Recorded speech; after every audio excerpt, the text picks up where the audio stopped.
I think everybody here knows what confidence is. And I think everybody here also knows what arrogance is. And how do you know if your behavior is confidence or it's turned into arrogance? Because they seem very similar. And the thing in the Quran about this line between these two is that Allah describes a number of people that are extremely arrogant. Starting with Iblis, istakbara, he demonstrated arrogance. But beyond istikbar of Iblis, the people who disbelieved in the prophets, one of the common themes among all of them is arrogance. In the Quran, if you want to understand the concept of arrogance, there are case studies. The ultimate case study is Fir'aun. And then beyond that, there are some other people, like for example, Qarun comes up quite a bit as a case study for arrogance. But what about confidence? Does the Quran also have stories of confidence? The two good qualities that the Quran celebrates are confidence and humility. Now the problem with those two is they seem like they're opposites. How can you be humble and confident at the same time? Because if you're being confident, that doesn't sound very humble. So I'm going to introduce you to prophets in the Quran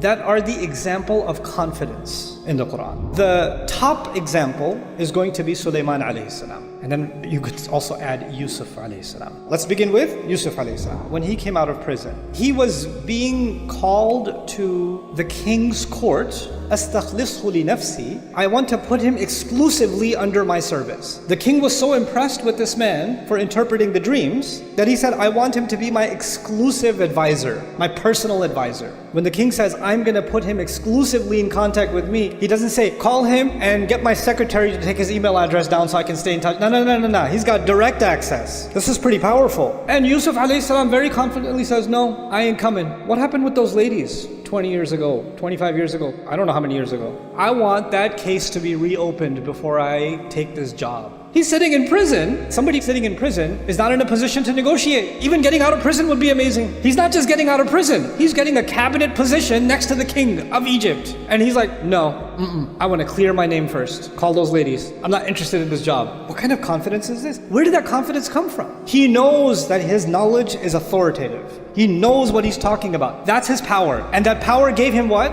Confidence. You need me. I don't need you. You need me. So you're going to fulfill my demands. You're going to call those ladies. We're going to have a trial again. And call the minister while you're at it too. The guy who I used to work for, who got me thrown in jail and then forgot all about me. Let's call him too. So there's a trial. Now after all that trial, his name has been cleared, alayhi salam. He just came out of jail. Where was he before he was in jail? He was a servant, a slave. And when he's in front of the king, next to the king is his military advisor, his economic advisor, his policy advisor, these cabinet ministers. They've been doing their job for 30 years, 40 years, 50 years. You imagine? Yeah? And he stands in that room after he's been exonerated and he says, اجعل لي على خزائن الأرض. Put me in charge of the treasury. I need to become the treasurer of Egypt. I should be in charge of the entire economy of Egypt. And you're looking at this like, with what resume? He didn't stop there. إني حفيظ عليم. I am the one that will guard this job and I'm the one who knows what he's doing. What does that sound like?